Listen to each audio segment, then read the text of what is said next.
Have you seen this woman? In July 1962, from the small town of Reedsburg, Wisconsin, a young woman vanished. 20-year-old Audrey Jean Bakkeberg. She left her home on Vine Street, leaving behind her 2 small children and her husband to pick up her paycheck from the woolen mill where she worked. She never returned. Her case became one of the longest-running missing persons cases in the state of Wisconsin. For 63 years, she was believed to be either the victim of a crime or a ghost-like runaway. Audrey was born in the mid-1940s into a working-class family. Her parents lived modestly, like most in post-war America. Simple people who worked hard and didn't talk much about their feelings. Audrey was one of 6 children, and from early childhood, she was taught to care not for herself, but for others.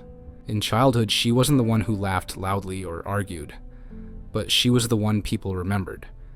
At school, she was popular. In 8th grade, she was voted most beautiful. A girl with a deep gaze, as if she knew something she never told anyone. At 15, she married Ronald Bakkeberg. He was 21 years old. In town, it wasn't unusual for teenagers to get married young, especially if their parents approved. But there was little joy in their marriage. Ronald was harsh and hot-tempered.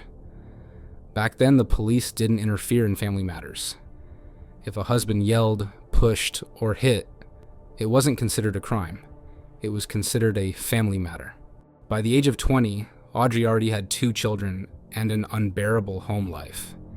In July 1962, 3 days before she disappeared, on July 4th, she found the courage to go to the police. In her statement, she said her husband had hit her on the head, threatened to kill her, loaded 2 rifles, and put them in the trunk. The officer who took her report later admitted, years afterward, she looked terrified to her core, but at the same time, determined, like someone who had already made a decision. On July 7th, she left the house like she always did. She took things that seemed ordinary: her wallet, keys, a notebook. A neighbor saw her, said Audrey waved and smiled. It was one of those smiles that only happen when there's fear and freedom inside, all at once. Audrey was supposed to go to the woolen mill to pick up her paycheck, but it's not known for certain whether she actually received the check. Those who were working that day either didn't remember seeing her, or over time, the memories faded. And from there, her trail goes cold. When she didn't come home, her husband Ronald started calling relatives. A few days later, a missing person report was filed with the police. Her family was certain something had happened. The Bakkeberg family, especially her 2 sisters, insisted that she would never have left her children willingly. The police began an investigation. The family raised the alarm, but no news came. And then the case got its first, and for a long time, only lead. 14-year-old Barbara Hinsa, who worked as a babysitter for the Bakkebergs, claimed she hitchhiked with Audrey to Madison, the capital of Wisconsin, and from there took a Greyhound bus to Indianapolis, Indiana, about 300 miles away. In Indianapolis, she said, she got scared and went to the police as a runaway. Audrey, according to her, refused to go back. The last time she saw Bakkeberg was as she crossed a street in Indianapolis. It's worth noting that some reports claim the opposite, that it was Audrey who was babysitting the girl, not the other way around, and that the 2 had planned to run away together. The girl supposedly got sick during the trip and went to the police, while Audrey went on alone. However, these details were never officially confirmed, and may have been added later, after the events had already become part of the legend.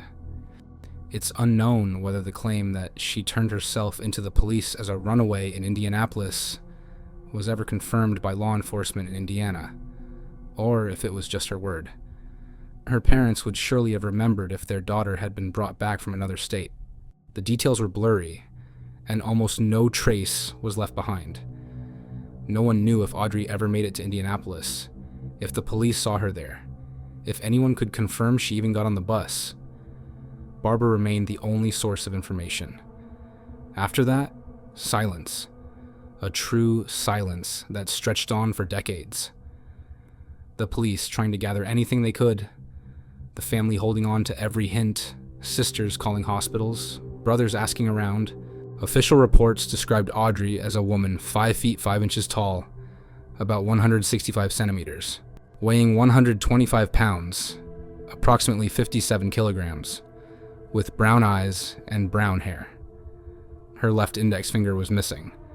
Dental and fingerprint records are unavailable, but her DNA has been entered into databases, and she has been ruled out as the identity in several unidentified female cases. In the 1980s, the police received a strange tip. A man who had once worked on Ronald Bakkeberg's farm reported that the owner never allowed anyone to plow one particular area because something was buried there. According to him, that's where Audrey's remains might have been hidden. A large-scale search was organized, involving a police dog that was well known in forensic circles at the time. But nothing was found. Later, it was revealed that the dog's handler had previously planted bones, in other cases to boost the dog's reputation.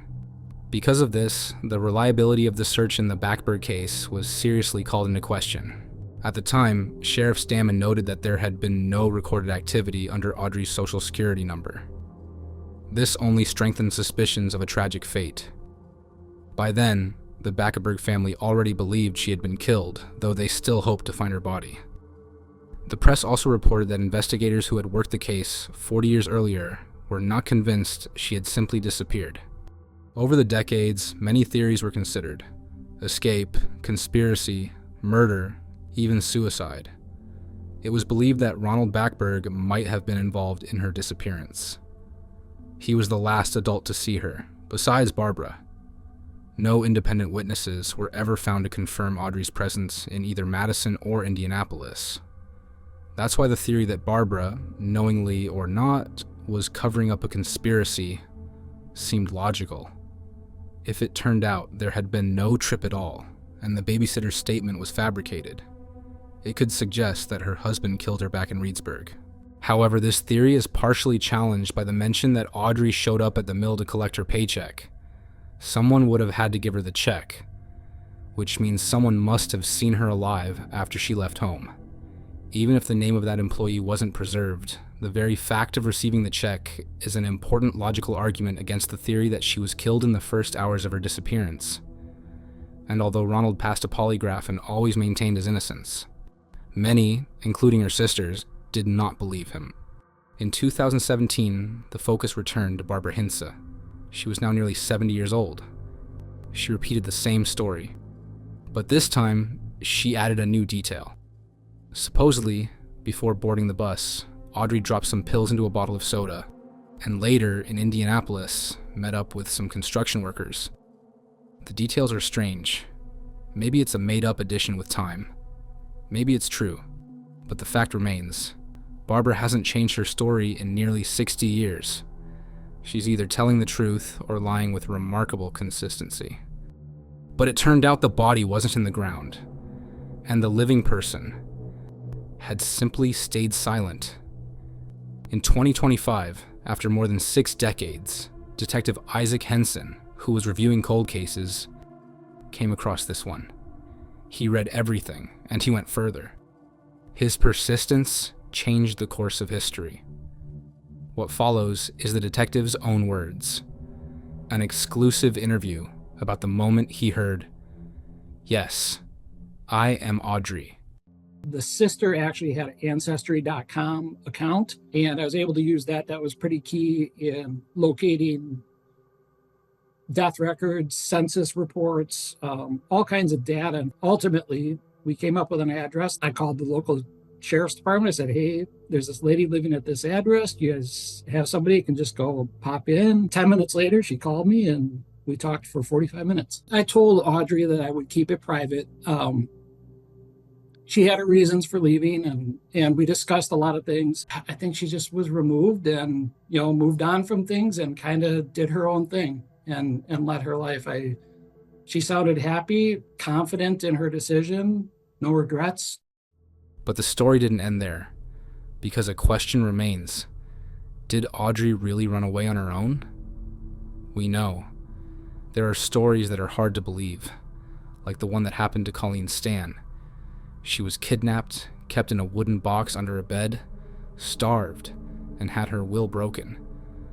And even when she was allowed to see her mother, she went back because she was afraid, because she believed her life was in danger, because she was broken.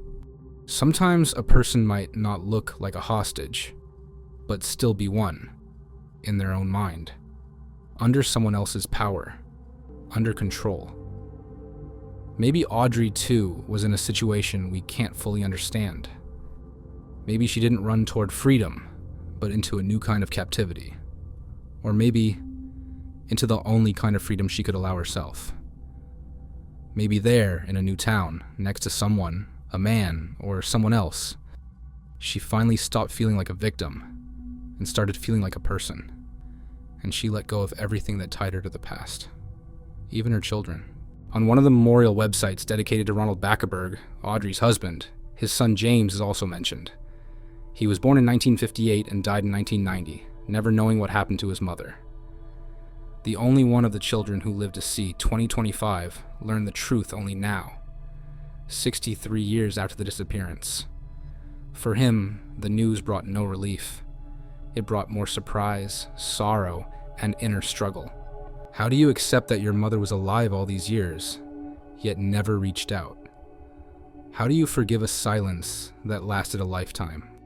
So it is known that after her disappearance, Audrey got married, changed her last name, and lived under a new identity, far from Wisconsin, far from the past. Her first husband, Ronald, officially divorced her in November 1963.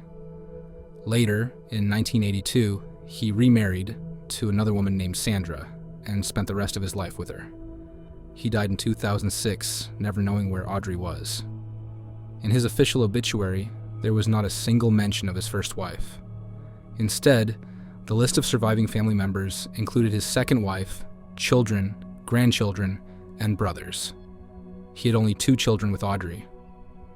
On the memorial website dedicated to him, among the photos is a man with 3 children and a woman, likely his second family.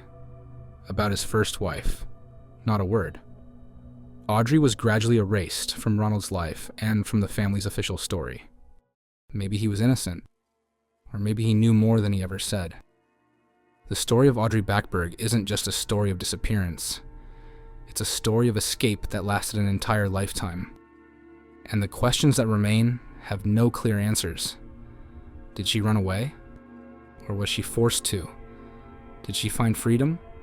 Or lose everything? We can only guess, and she stays silent, because sometimes to survive you have to disappear.